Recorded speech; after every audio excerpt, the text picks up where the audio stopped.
Ladies and gentlemen, it is a great pleasure for me to address you today at the opening of the Singapore International Safety at Sea 2020 webinar series.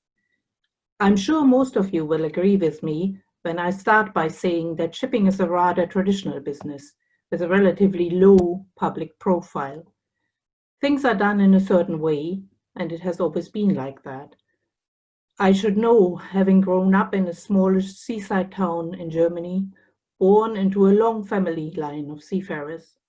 Almost everyone in my hometown earned a living either directly or indirectly from shipping or fishing or from any of the many businesses connected to both. My father, who spent 50 years of his life at sea, most of it as the captain of a fishing vessel, conducted his business very much in the same way as his father and grandfather before him had done. When I joined IMO in 1993, the organization had just started issuing officers with individual personal computers, an upgrade from what was then called the Wang Room, a centralized place with a pool of computer operators. This memory probably reveals my age. When I started, IMO was just beginning to consider the issue of air pollution from ships for the first time and contemplated whether a dedicated officer was needed to deal with the matter. Nobody did foresee at the time that this would become one of the most important issues for the organization to deal with, and in a rather short time.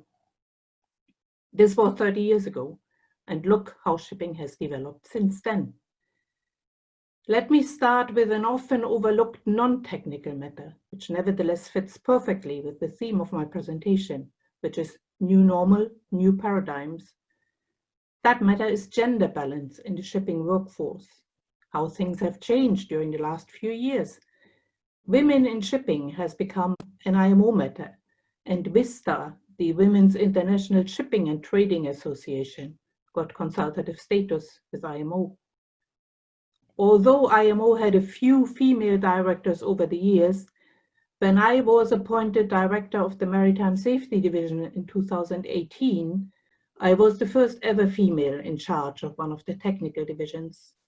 And Singapore has its own shining example of what women can do in the shape of Lei Hoon, the current CEO of MPA.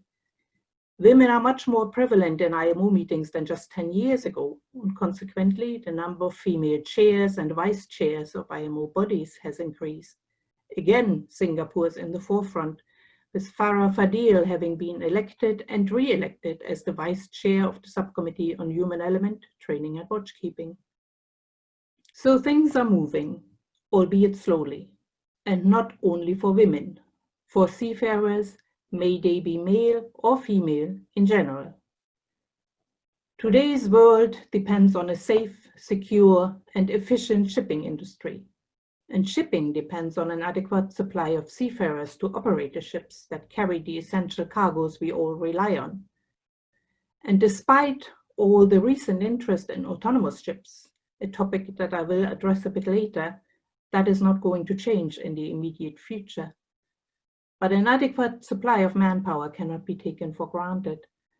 The most recent industry statistics show that there is a substantial shortfall of seafarers, and this represents a serious challenge for shipping.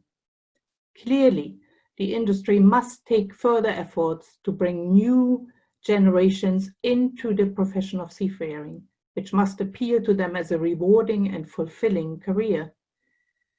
Today, more than ever, seafaring is a job that demands highly trained and qualified personnel. The modern ship's officer needs to be far more than a navigator or an engineer, and the modern ship's crew needs to be far more than mere workers. In the maritime world, the need for high quality, well-educated and competent people at all levels and in all sectors is as great as it has ever been. It is no exaggeration to say that the safety and security of life at sea, the protection of the marine environment, and over 80% of the world's trade depend on the professionalism and competence of seafarers.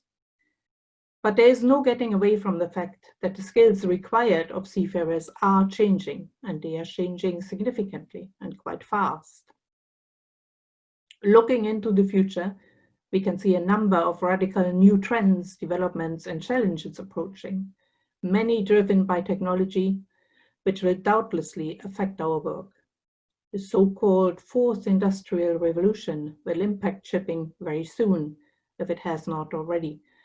New technologies, including big data, artificial intelligence, and robotics, and the availability of new energy sources are taking shipping into a new era. But there is a strong need to balance the benefits of new technologies with safety and security concerns, in particular cybersecurity, and their impact on the environment and people.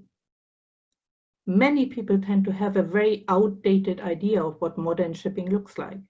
If you visit a modern ship today, you may find the ship being controlled via joystick and mouse rather than by a sailor struggling with a spoked wheel. The chief engineer will spend as much time on a keyboard as using a spanner. Modern ships are technologically advanced workplaces, and IMO plays an important part in shaping these developments. Smart shipping is not a new notion for IMO. There are already many systems on board ships that use smart technologies to assist seafarers with their roles and responsibilities.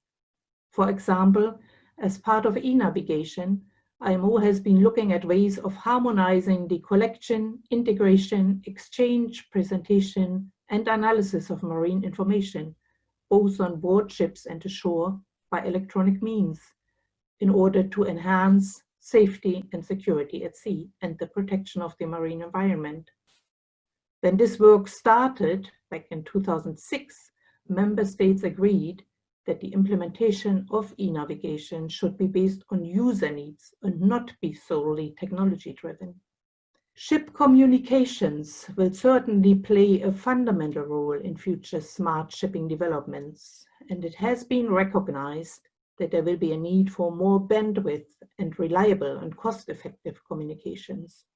One of the most recent developments is the recognition of Iridium as the first, after Inmarsat, new mobile satellite service provider for the Global Maritime Distress and Safety System, the GMDSS. Other providers will soon be applying for recognition. Developments concerning VHF data exchange are also progressing, providing higher capacity modulation schemes to allow further exchange of digital information, thus expanding what is already available through the automatic identification system and adding a satellite component. In terms of ship reporting, IMO has encouraged governments that operate approved ship reporting systems to consider using automated electronic reporting means, such as AIS, when reviewing their existing reporting systems or when implementing new ones. The intention is to reduce voice communications as much as possible, reducing the administrative burden on board ships and giving more time to seafarers to focus on other duties. Developments on maritime single window are also looking at ways of implementing electronic exchange of information and harmonization of ship reporting requirements. In line with the recent amendments to the FAL Convention, that is the Facilitation Convention, public authorities had to establish systems for the electronic exchange of information by April 2019. These developments will facilitate the efficiency of reporting and will reduce the time required to report information when calling on ports. There are many other examples of smart shipping-related developments, but one of the most critical and gaining rapidly in importance is cybersecurity. Recognizing that the use of electronic technologies is continually increasing in many areas of shipping, IMO has approved guidelines on maritime cyber risk management to safeguard shipping from current and emerging cyber threats and vulnerabilities. Cyber risks must be appropriately addressed in safety management systems of ships, not later than the first annual verification of a company's document of compliance after 1st January 2021. Considering the human element aspect is vital in this regard. While systems can be protected or recovered by implementing different IT technologies, it is important that humans understand the risks associated with the use and operation of critical systems. Thus, implementing good cyber discipline within an organization is critical to effective cyber risk management in shipping as much as everywhere else. Cyber technologies have become essential to the operation and management of numerous systems critical to the safety and security of shipping and the protection of the marine environment, including bridge systems, cargo handling and management systems, propulsion and machinery management and power control systems, and administrative and crew welfare systems, to name just a few. This has gained particular significance in connection with the recently initiated work on maritime autonomous surface ships, or MAS, as they are now universally known. As you may be aware, the Maritime Safety Committee is currently conducting a scoping exercise to analyze existing IMO instruments to determine how MAS operations might be addressed in a safe, secure, and environmentally sound manner, and concerns have been raised about how this may affect the work of seafarers in the future. When we look further at possible regulation of autonomous ships, this will of course need to be carefully considered.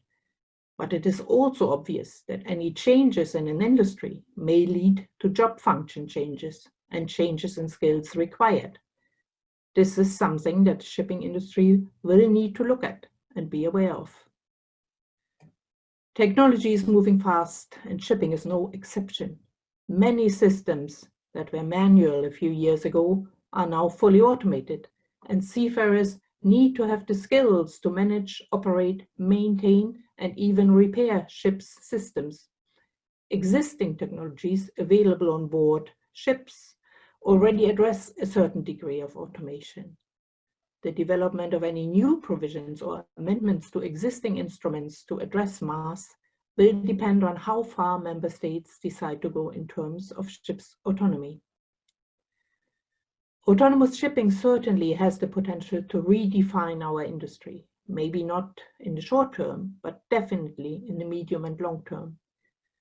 The technology is developing rapidly, and autonomous ships are already being trialed in some sea areas. However, the operation of such ships will need to be at least as safe as existing vessels if they are to secure regulatory approval, the support of ship owners, operators, and seafarers, and wider public acceptance. Most predictions are that autonomous or semi-autonomous operation would be limited to short voyages. This is certainly true for the short to mid-term time frame. However, it is also clear that the level of automation in the maritime industry will increase substantially. Ladies and gentlemen, the single biggest challenge we are still facing is the battle against global warming and climate change, and the effect this will have on technological developments in shipping cannot be overestimated. IMO has adopted its initial strategy for decarbonization with clear targets and ambitions. Importantly, the reduction of total annual GHG emissions by at least 50% by 2050. This strategy will affect ships' design and equipment, propulsion efficiency, operational practices, and future fuels, among many other aspects of shipping. But more needs to be done. While the strategy is helping to drive shipping's transformation towards a sustainable, decarbonized future, the challenge is to ensure it is implemented and its ambitions realized. That will not be easy. Ships have a relatively long lifespan, and global trading is still predicted to rise. This means that, to realize the ambitious goals of the strategy, significant numbers of zero-carbon ships, or ships that can be easily adapted to use low or zero-carbon fuels, will have to enter the fleet as early as the 2030s. It is expected that these ambitious regulatory targets will act as the catalyst for technology, triggering research, development, and innovation, and maybe also an increased use of already existing zero-carbon technology, such as nuclear power. Taking into account the excellent safety record of currently operating nuclear-powered ships, I would expect that renewed attention is being given to this form of propulsion in the years to come. Interestingly, but maybe not surprisingly, the COVID-19 pandemic has turned out to be a big accelerator for the use of digitalization and new technologies. The pandemic has shown that shipping remains the prime mover of goods around the globe, and therefore shipping and maritime will be at the heart of the recovery. Digitalization, big data, and new technologies are key in enabling the post-COVID recovery and taking shipping into a new era. As far as shipping is concerned, the pandemic has clearly shown what works and what does not work. The unprecedented level of cooperation and collaboration between IMO member governments, UN entities, and industry organizations has been as impressive as it has been successful. We need to capitalize on this never-before-seen teamwork between all entities involved in shipping as we move forward. However, there's also no denying that many COVID-19 related issues in shipping are far from a satisfactory resolution. The ongoing international crew change crisis is a point in case. Hundreds of thousands of seafarers are still waiting to be repatriated after many months at sea, having stayed put way beyond their original contracts. They are fatigued and weary. They cannot go home, and their replacement cannot join ships. This has now become a real safety issue, endangering the safe operation of ships. We cannot expect seafarers to stay at sea forever. Governments must allow shipping to continue moving by getting seafarers to their homes and to their ships to work. The COVID-19 crisis has also painfully demonstrated the huge differences between ports worldwide. While some have developed into fully-fledged smart ports, many others still rely on personal interaction and paper-based transactions. With the world now preparing for a new normal, we need to accelerate the pace of digitalization. Priorities to be addressed include implementation and enforcement of IMO's Facilitation Convention, harmonization of data standards, introduction of port community systems and secure data exchange platforms, guidance to address cyber risks in ports, raising awareness and promoting best practices and standardization and applying emerging technologies, facilitate implementation and operationalization of digital port platforms, improve transparency of the supply chain, and capacity building to support smaller, less developed port communities. There are many more items currently under development as far as innovation and digitalization in shipping are concerned. Too many to give them all the time they deserve in this speech. I am referring to developments regarding fuel cells, blockchain technology, just-in-time arrival, remote surveys, 3D printing, etc. The list is endless. Every new technology developed will have an impact on shipping, one way or the other. Increased automation in shipping has the potential to increase safety, improve environmental performance, and enable more cost-effective shipping. I am always working to ensure shipping can embrace the digital revolution while ensuring safety, security, and environmental protection. Shipping is entering an exciting new age. Under the banner of IMO, all relevant stakeholders, including governments, the shipping industry, ports, technology suppliers, academia, investors, and environmental groups, are actively working to ensure that shipping has a truly sustainable future, so that people everywhere can continue to reap the benefits of an industry they fundamentally rely on but rarely see. Thank you.